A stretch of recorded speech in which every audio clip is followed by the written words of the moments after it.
My black privilege is a privilege. It is a privilege to be a descendant of the world's richest continent. My history did not begin on a plantation with massa, nor will it end in a rodent-infested apartment. My black privilege is my American Express. What is my credit score? I'll let you guess, but it matters not. You control where I can afford to live, while my sisters wait monthly on the scratch that you give. It is my black privilege that commands I be a winner, despite the fact that I had sugar water and sleep for dinner. Our black privilege gives us the ability to conceive, to walk in the shadows of faith, to have not seen and yet still believe. Believe we will cease to be white America's doormat. Believe that our greatness and not our failures will determine where we end up at. From shackles and chains and sleeping in our own excrement to Nobel Prizes, PhDs, and unimaginable achievements. My black privilege gives me wisdom and insight. I can see the false prophets and see through the intent in their groomed prospects. My black privilege allows me to see their agenda as they quote his word and hide behind all that is him. Last I checked, Jesus fed the 5,000, not passed the plate to collect from them. My black privilege allows me to see what many choose to ignore. Adolph Rupp minute Pat Riley. It is well known he hated blacks, yet Pat we regard highly.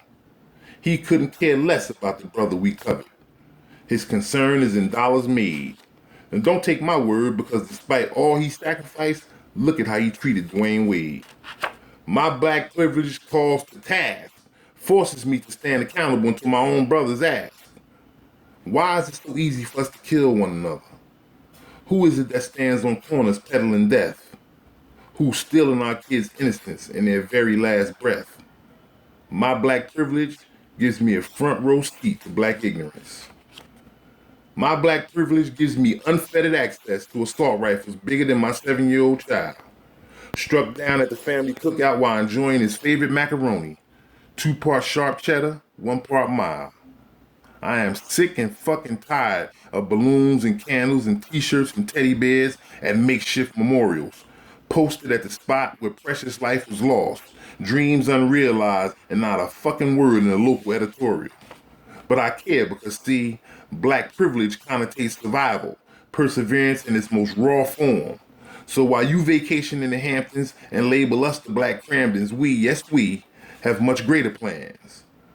Because my black privilege has kept me. See, it is my black privilege that prevents you from creating my heroes. Malcolm X was my hero. Al Sharpton my consummate zero. But can we all tell the difference?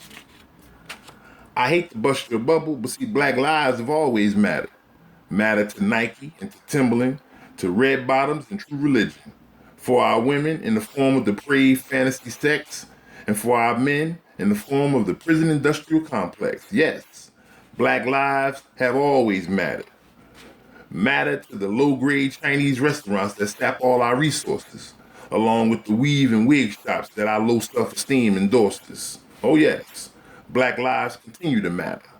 It is our pennies turned to their dollars, making our children unhealthy and their scholars.